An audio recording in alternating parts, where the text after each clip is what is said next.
जीत नहीं सका। यहाँ पर यादव, खिलजी, तुगलक, मुगल और पेशवाओं ने शासन किया, लेकिन इसे जब भी जीता गया तो धोखे से। किले के चारों तरफ गहरी खाई है जिसमें पानी भरा है, और इस पानी में है खतरनाक मगरमच्छ और जहरीले सांप। और किले के अंदर है गुप्त रास्ते, सुरंग और भूल भुलैया। जितनी अद्भुत इसकी बनावट है उतना ही दिलचस्प है इस किले का इतिहास। तो चलिए एक्सप्लोर करते हैं इस रहस्यमयी किले को।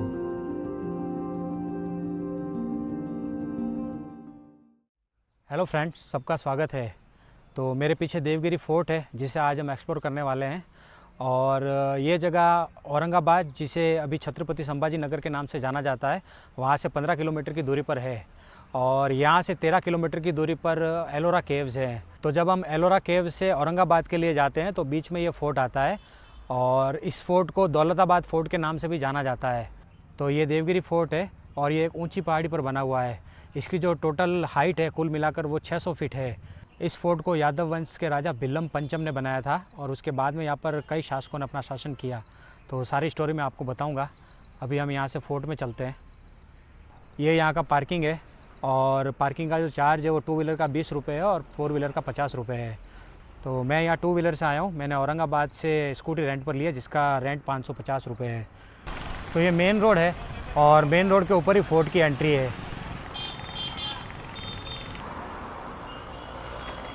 तो जैसे हम गेट से अंदर आते हैं, यहाँ पर सामने टिकट विंडो है, और टिकट का जो चार्ज है वो इंडियंस के लिए 25 रुपीज़ है, और फॉरेनर के लिए 300 रुपये है, 300 रुपीज़। और 15 साल से छोटे बच्चों के लिए टिकट फ्री है।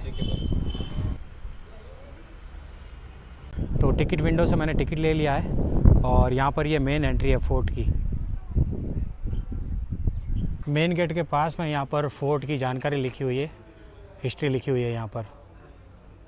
तो ये मेन गेट का दरवाज़ा है, देखो आप, यहाँ पर ये बड़ी बड़ी कीलें लगी हुई है। तो ये हाथियों को रोकने के लिए होती थी। जब युद्ध होता था तो हाथियों द्वारा इस दरवाजे को तोड़ा जाता था। तो ये कीलें उसी के लिए लगी हुई है। और जैसे हम दरवाजे के अंदर आते हैं तो यहाँ से टर्न है, जो आक्रमणकारी है उनको रोकने के लिए, गति स्लो करने के लिए हमेशा कोई भी दरवाज़ा टर्न में बनाया जाता था, इसीलिए इसका शेप इस तरह से है, देखो आप।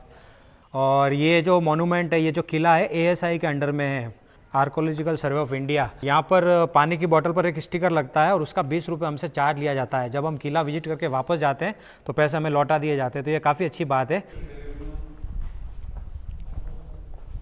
सामने मेन गेट है, वहाँ से हम अंदर आए हैं, मैंने आपको बताया। और उसके बाद जैसे हम अंदर आते हैं तो यहाँ पर ये जगह आती है, और इसे महाकोट कहते हैं। और यहाँ पर ये है दूसरा दरवाज़ा। तो जो सैनिक थे वो यहाँ से अंदर जाने की कोशिश करते थे, तो किले के सैनिक ऊपर से यहाँ से हमला करते थे। तो सैनिक यहाँ से भागते हुए दूसरी तरफ जाते थे। सामने एक दरवाज़ा और बना हुआ है जो कि डमी दरवाज़ा है। तो इस डमी दरवाजे से जब दुश्मन सैनिक अंदर जाते थे तो वो 1 किलोमीटर आगे जाकर रुक जाते थे, क्योंकि वहाँ पर आगे कुछ नहीं है, और वहाँ से फिर उन्हें वापस आना होता था। और इसी दरमियान यहाँ के जो किले के सैनिक थे वो उन पर हमला करते थे, और उसके बाद में उनका यहाँ से बचना मुश्किल होता था। तो इस तरह से कुछ इसे बनाया हुआ है अंदर यहाँ पर। और यहाँ पर ये सारे तोपें रखी हुई है, छोटी छोटी। कुछ तोपें औरंगजेब के समय की है, और कुछ तोपें हैदराबाद के निज़ाम के समय की है। और ये जो आप देख रहे हो ये औरंगजेब के समय की है, और ये तांबे की बनी हुई है, और इसके ऊपर औरंगजेब का नाम भी लिखा हुआ है यहाँ पर। ये जो आप देख रहे हो ये पर्शियन में लिखा हुआ है। कैनन के ठीक सामने यहाँ पर ये तोप के गोले हैं, देखो आप, ये जो आपको दिख रहा है। और ये पत्थर के गोले हैं। यहाँ पर 2 तरह के गोले यूज़ होते थे, एक तो पत्थर के और एक लोहे के।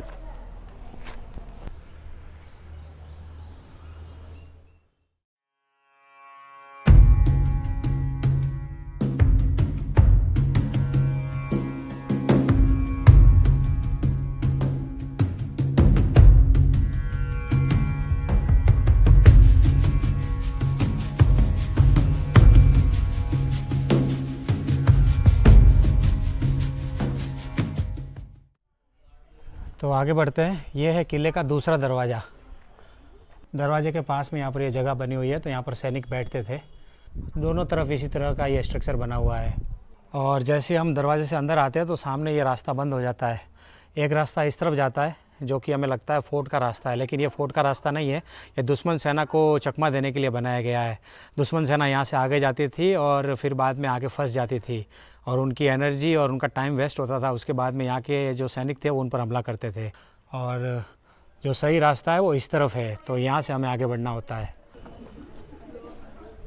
तो ये दूसरा दरवाज़ा है, मैंने आपको बताया। पहला जो गेट है वहाँ से दूसरा गेट नहीं दिखता है हमें। वहाँ से जब हम अंदर आते हैं तो हमें ये थर्ड गेट नहीं दिखता है, उसके लिए भी हमें टर्न लेना होता है। तो ये तीसरा दरवाज़ा है और इसके बाद हमें किले में एंट्री मिलती है। तो जैसे ही हम इस तीसरे दरवाजे से अंदर आते हैं, सामने हमें ये स्ट्रक्चर दिखता है। यह पहले के समय में मंदिर हुआ करता था और इसके बाद जब औरंगजेब ने इस किले पर अधिकार किया तो उसने इस मंदिर को खंडित कर दिया और मंदिर का केवल नीचे का हिस्सा बचा है। मंदिर ऊपर हुआ करता था पहले। और ये जो आप सामने देख रहे हो ये दीपमाला हुआ करती थी, यहाँ पर दीपक जलाए जाते थे। मंदिर के ठीक सामने यहाँ पर सरस्वती वेल है, सरस्वती बावड़ी। तो जो भी लोग मंदिर में जाते थे तो मंदिर में जाने से पहले वो हाथ पैर धोकर और फिर मंदिर में दर्शन करने जाते थे। तो इसके लिए यहाँ पर ये बावड़ी बनी हुई है। तो ये है सरस्वती बावड़ी और काफ़ी बढ़िया बावड़ी है, देखो आप। और इसकी जो साइज़ है वो 30 बाय 30 मीटर है और ये 12 मीटर गहरी है। पहले के समय में यहाँ पर ये पानी का संचय हुआ करता था और इस पानी से लोग यहाँ पर अपनी प्यास बुझाते थे और पानी का इस्तेमाल करते थे अपने दैनिक जीवन में। सामने ये जो जगह आपको दिख रही है, यहाँ पर पहले भगवान की मूर्ति हुआ करती थी, लेकिन मैंने आपको बताया औरंगजेब ने यहाँ पर सभी मंदिर वगैरह तोड़ दिए थे, उनको खंडित कर दिया था और यहाँ से मूर्ति हटा दी थी।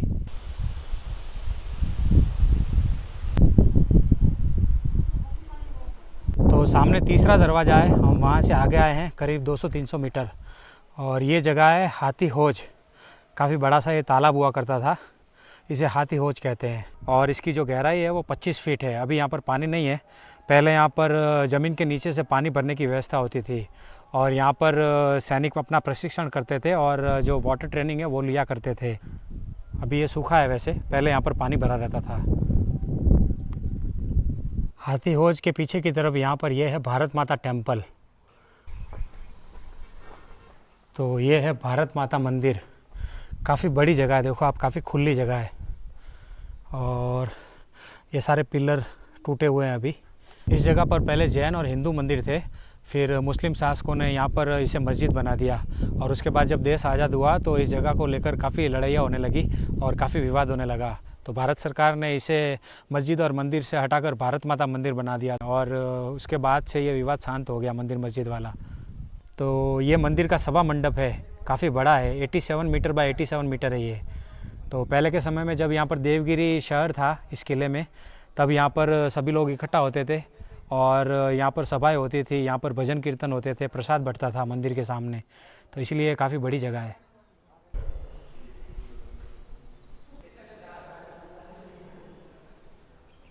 यहाँ पर कई सारे पिलर है, ऐसा बताया जाता है कि यहाँ पर 152 पिलर है। तो ये जो पिलर है यहाँ पर कोई मिट्टी या चूना नहीं लगा हुआ है, ये स्टोन लॉकिंग से बनाए हुए हैं। एक पत्थर को दूसरे पत्थर में फंसा के लॉकिंग सिस्टम से बना हुआ है। और आप देखो ऊपर में आपको दिखेगा यहाँ पर ये सारे स्टोन को ऐसे लॉक करके बनाया हुआ है, एक पत्थर में दूसरा पत्थर फंसा के। तो ये पहले की कारीगरी होती थी और काफ़ी मजबूत होती थी। तो अगर कभी भूकंप भी आ जाता था तो यहाँ पर ये पिलर हिलते थे, लेकिन कभी ये मंदिर गिरता नहीं था। यहाँ पर भी पिलर को एक दूसरे में फंसा के सेट करके बनाया हुआ है। ये नीचे का पार्ट अलग है, उसके बाद में यहाँ से लगा के ये पार्ट अलग है, उसके बाद में बीच का पार्ट अलग है और उसके बाद में टॉप का पार्ट अलग है और फिर वो पार्ट भी अलग है। इसमें ये जो आपको कटिंग दिख रही है इसके अंदर पिलर फंसाया जाता था। ये नीचे का पार्ट है, जो ये आप देख रहे हो इसी तरह का ये पार्ट अलग पड़ा हुआ है। तो इसमें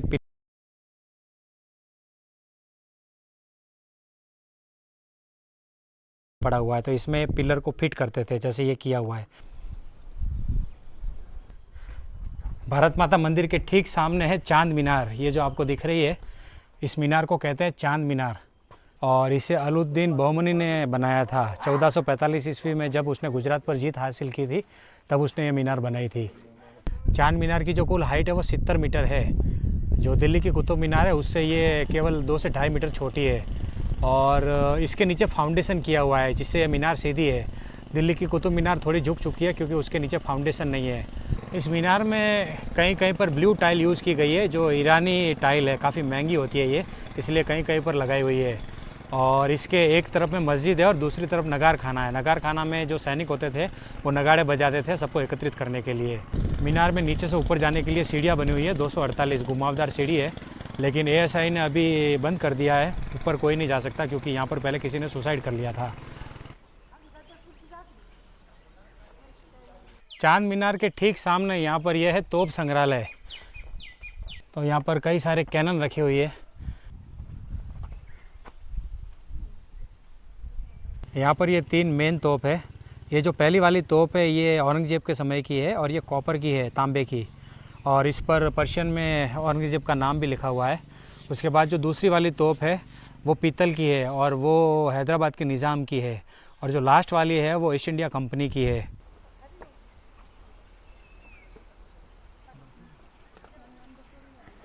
तो सामने चांद मीनार है, और चांद मीनार से जब हम 100 मीटर अंदर की तरफ आते हैं तो यहाँ पर यह है आम खास महल है ये।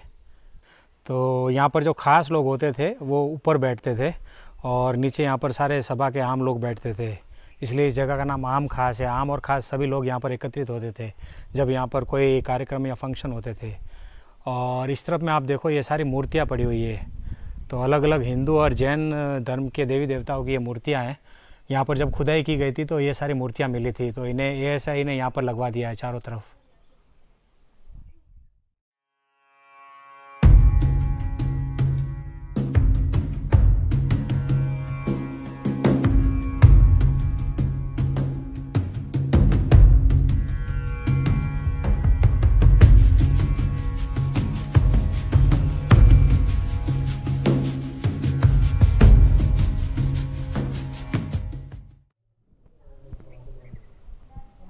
तो बारिश चालू है, करीब 10 मिनट से मैं बैठा हूँ यहाँ पर। तो बारिश आ रही है, तब तक मैं आपको कुछ हिस्ट्री बता देता हूँ इस किले की। तो मैंने आपको बताया था कि इस किले का निर्माण 12वीं शताब्दी में यहाँ के जो यादव राजा थे, राजा भिल्लम पंचम, उन्होंने करवाया था।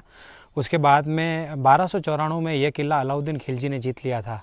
वो 6 महीने तक इस किले को घेर कर बैठा था, और क्योंकि यह किला कोई जीत नहीं सकता था, इस किले की संरचना ऐसी है, तो अलाउद्दीन खिलजी ने किले का जो अंदर का सेनापति था उसे खरीद लिया था। और उसके बाद में इस किले में राशन पानी आना बंद हो गया, तो किले के जो राजा थे वो विवश हो गए और उन्होंने अलाउद्दीन खिलजी के सामने आत्मसमर्पण कर दिया, और ये किला दिल्ली सल्तनत के अधीन हो गया। और यहाँ के जो राजा थे वो दिल्ली सल्तनत को कर दिया करते थे। कुछ समय बाद यहाँ के जो राजा थे उन्होंने दिल्ली सल्तनत को कर देना बंद कर दिया। तो उसके बाद अलाउद्दीन खिलजी ने अपने सेनापति मलिक कपूर को भेजा, और उसके बाद 1307 में वो यहाँ पर सेना लेके आया और यहाँ पर उन्होंने हमला किया। उसके बाद मलिक कपूर की जीत होती है, अलाउद्दीन खिलजी की सेना जीत जाती है, और यहाँ के जो राजा होते हैं उनको जीते जी मरवा दिया जाता है, उनकी खाल खिंचवा ली जाती है।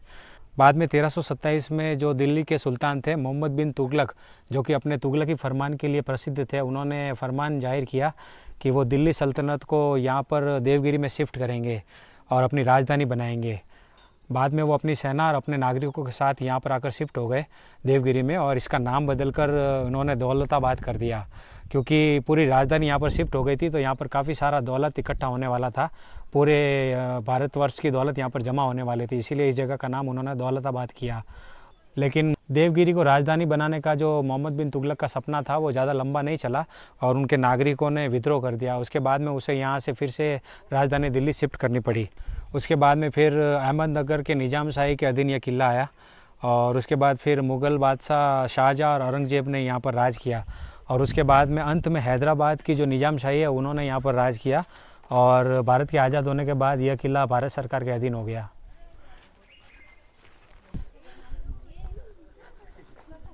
तो ये द्वार बना हुआ है और इसे काला कोट कहते हैं। ये काला कोट का दरवाज़ा है, देखो आप, यहाँ पर भी कीलें लगी हुई है।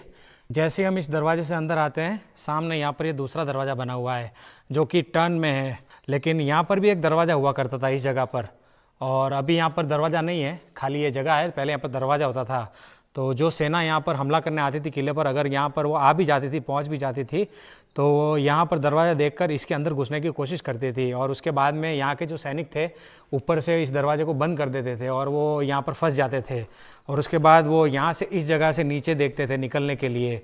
यहाँ से वो बाहर आने की कोशिश करते थे और ऊपर से वहाँ से सैनिक उनके ऊपर बड़े पत्थर फेंकते थे और वार करते थे, तो वो यहाँ पर कुचले जाते थे और मारे जाते थे। तो जो सैनिक 3 दरवाजे पार करके कालकोट तक पहुँच भी जाते थे वो यहाँ पर मारे जाते थे लगभग। तो इसलिए इस जगह को कालकोट नाम दिया गया इस दरवाजे को। काल का मतलब होता है मौत, मौत का दरवाज़ा कहा जाता है इसे।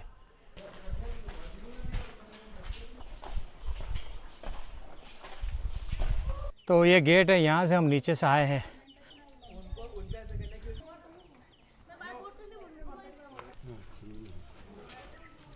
तो ये जो जगह है इसे कहते हैं चीनी महल, क्योंकि ये चीनी मिट्टी से बना हुआ है, इसीलिए इसका नाम चीनी महल पड़ा। चीनी महल को शाहजहाँ ने बनवाया था और उसके बाद शाहजहाँ के बेटे औरंगजेब ने इसे जेल में परिवर्तित कर दिया। यहाँ पर वो अपने शाही कैदी को रखते थे। औरंगजेब ने गोलकुंडा के अंतिम कुतुबशाही शासक अब्दुल हसन तानाशाह को हराने के बाद 1687 से 1700 ईस्वी तक, जब तक उनकी मृत्यु नहीं हो गई तब तक यहाँ पर रखा था।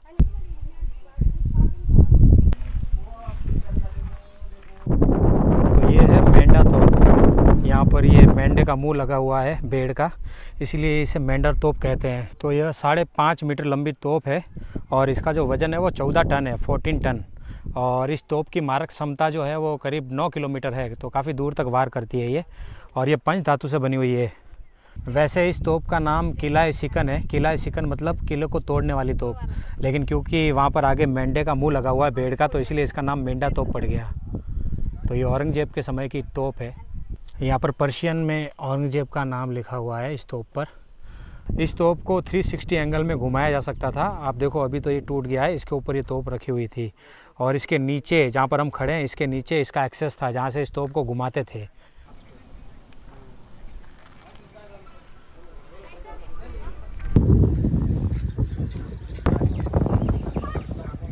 नीचे वहाँ पर आपको मटके दिखेंगे, तो और उसके पास में ये पानी के जो टंकी बनी हुई है।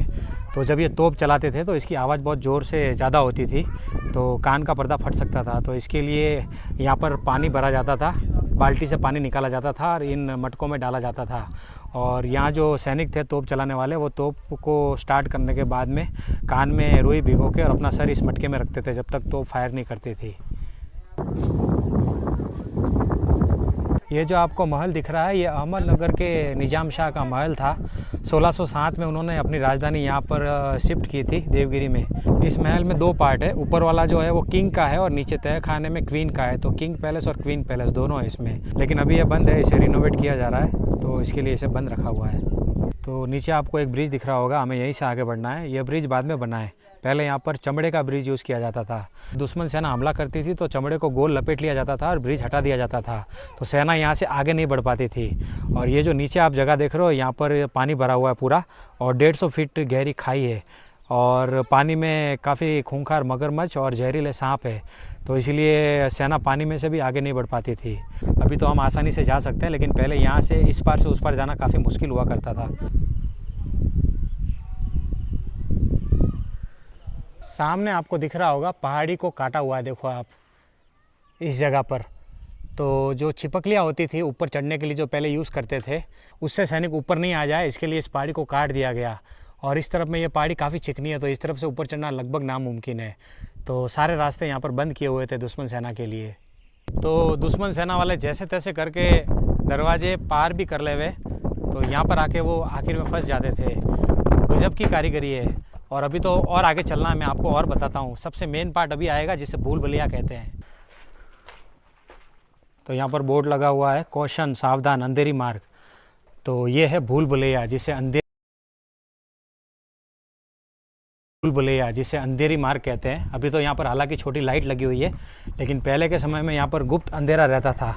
दुश्मन सेना जब यहाँ पर आती थी तो बिल्कुल यहाँ पर अंधेरा रहता था, कुछ भी नहीं दिखता था। अभी तो लाइट लगी हुई है।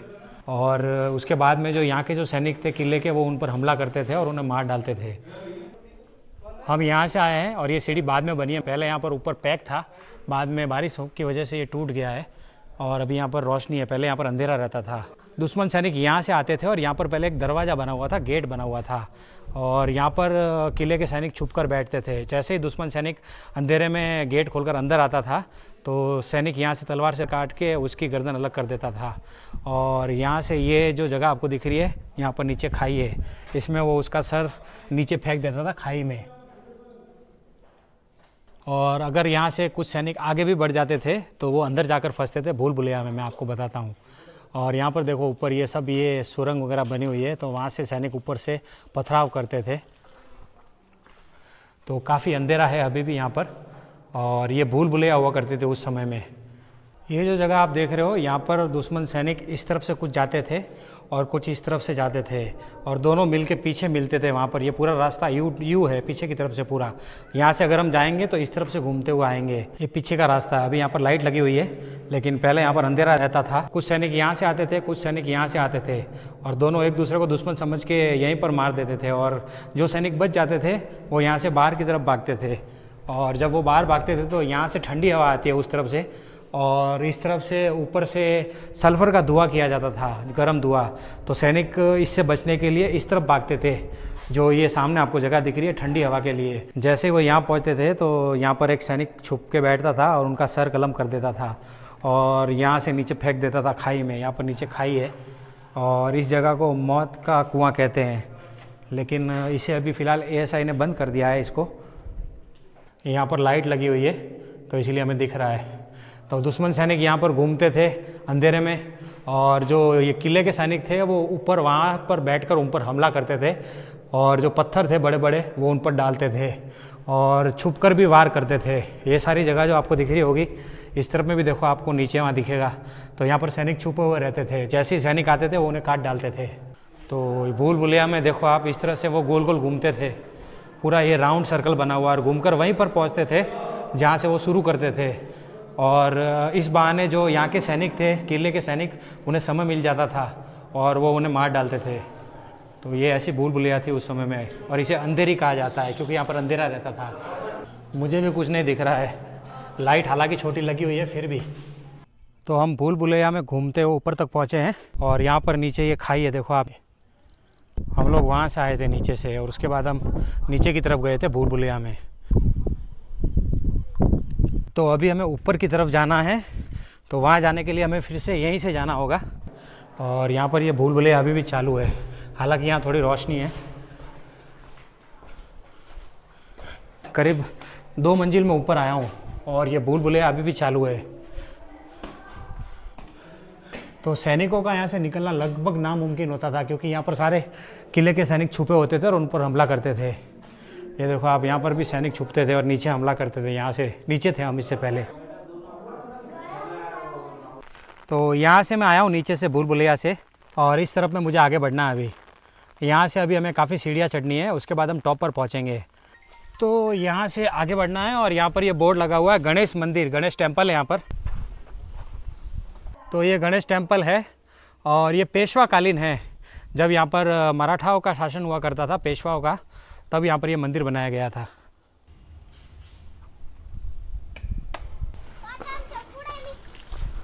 तो गणेश टेम्पल से करीब 100 से 125 सीढ़ी जब हम चढ़ते हैं ऊपर की तरफ, तब ये जगह आती है, और इसे कहते हैं बारादरी। यहाँ पर 12 कमरे बनाए हुए हैं, इसलिए इसका नाम बारादरी है। यहाँ पे लंगूर भी है ऊपर।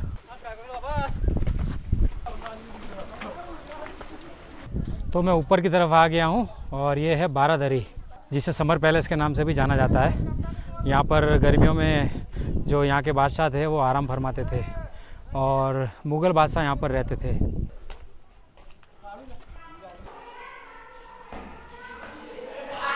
तो इस तरह से घूमते घूमते हमें ऊपर जाना होता है, और ये आगे खुली जगह, काफ़ी ठंडी हवा आ रही है यहाँ पर। तो ये सामने झरोखा है जहाँ से नीचे का नज़ारा दिखता है, पूरा दौलताबाद दिखता है यहाँ से। ये नीचे जो आपको दिख रहा है ये दौलताबाद है, और दूर सामने वहाँ पर छत्रपति संभाजी नगर है, औरंगाबाद। ये भी पूरा राउंड में बना हुआ है, और चारों तरफ इसके झरोखे बने हुए हैं।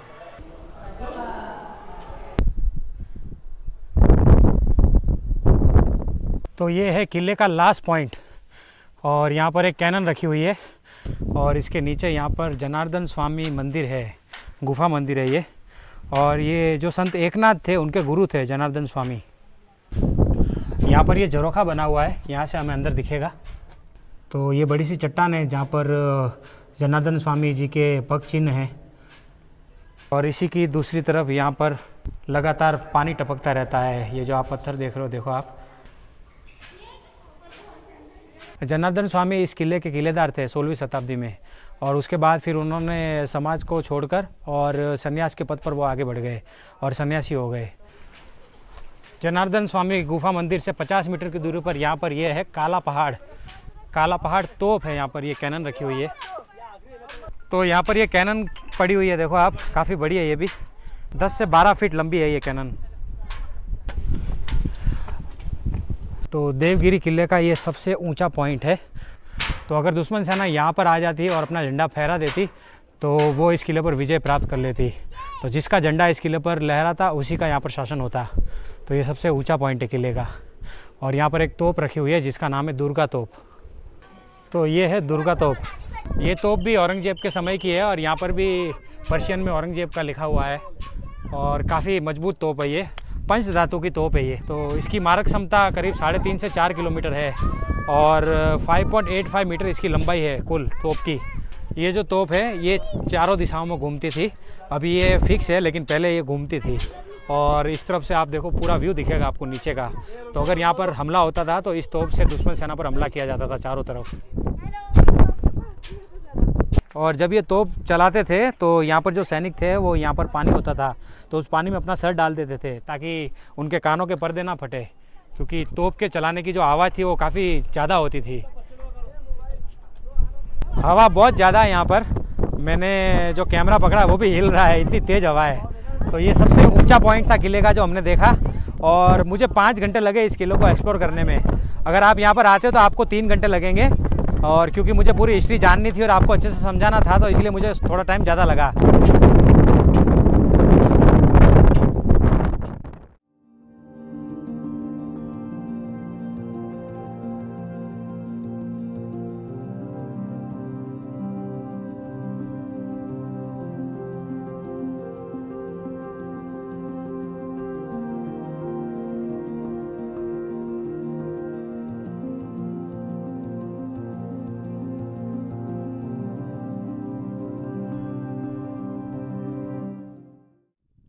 तो मैं नीचे आ गया हूँ और यहाँ से अभी मुझे बाहर की तरफ जाना है।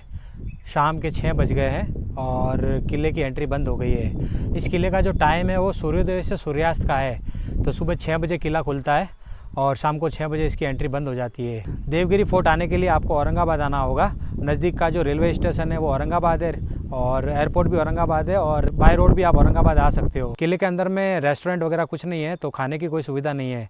तो अगर आप यहाँ पर आते हो तो बाहर से कुछ नाश्ता वगैरह लेकर आना, नहीं तो मेरे जैसा हाल हो जाएगा। मैंने सोचा था कि जल्दी से विजिट करके मैं खा लूँगा बाहर जाकर, लेकिन 6 घंटे हो गए मुझे और अभी काफ़ी भूख लग रही है क्योंकि लंच नहीं किया है। तो 6 बज गए हैं, मैंने आपको बताया किले की एंट्री बंद हो गई है, सभी लोग यहाँ से बाहर जा रहे हैं। तो मैं भी अभी यहाँ से बाहर निकलता हूँ। तो ये था आज का वीडियो आपको कैसा लगा कमेंट करके बताना, और वीडियो पसंद हो तो इसे लाइक करना, शेयर करना, और नए हो तो चैनल को सब्सक्राइब कर देना। तो मिलूँगा।